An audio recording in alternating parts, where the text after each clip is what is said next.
So mga tol, natatandaan po natin na nagsalita po ang former 3 Division World Champion angas ng Pinas Janrel Casimero na babalik luna po itong taon 2024 at may nakita po natin sa upload ni Kuya Lods sa kanyang kapatid na head coach na si Jason Casimero at may nakita natin na Dan Meeting, Dan Del at may hashtag mga tol ng Bumbalahos at Diskarte tol.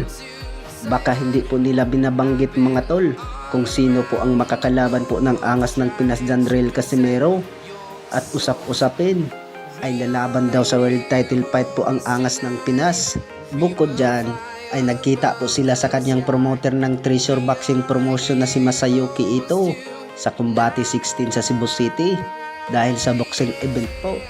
Bukod dyan ay narinig po natin na balita mga tol na magandang laban daw po ang angas ng Pinas Janrel Casimero, pero hindi pa po natin alam kung kailan po ang bakbakan dahil po ay hindi muna nila binanggit mga tol kung sino po ang makakalaban ng angas ng Pinas.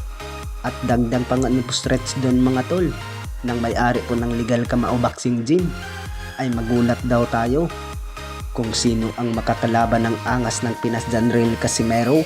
Samantala ay nagkalat po ang poster ni Marlon Tapales at Janrel Casimero ay hindi po yan totoo mga tol dahil po ay fake news daw po yan.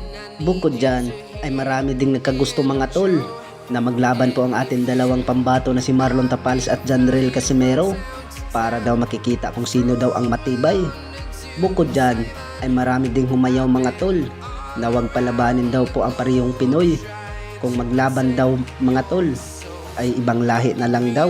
Samantala ay marami ding nagsabi mga tol na kung sakali po maglaban po ang ating dalawang pambato na si Marlon Tapales at Janrel Casimero ay sigurado daw maitulog daw itong si Marlon Tapales dahil ay malakas daw po ang angas ng Pinas Janrel Casimero. Ano bang sa tingin niyo mga tol? Totoo ba yung mga sinasabi nila na maipabagsak po itong si Marlon Tapales kay Janrel Casimero? Sa kabilang banda naman mga tol ay kakatapos lang po ang bigating laban sa pamamagitan po na ni Jaime Munguia at John Ryder. Ay hindi po kinaya ni John Ryder ang lakas ni Munguia.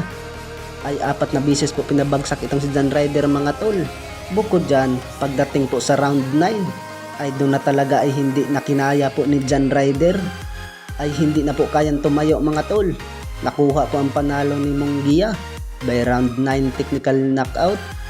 Ay malaking posibilidad na po mga tol na makalaban na po sila ni Canelo Alvarez.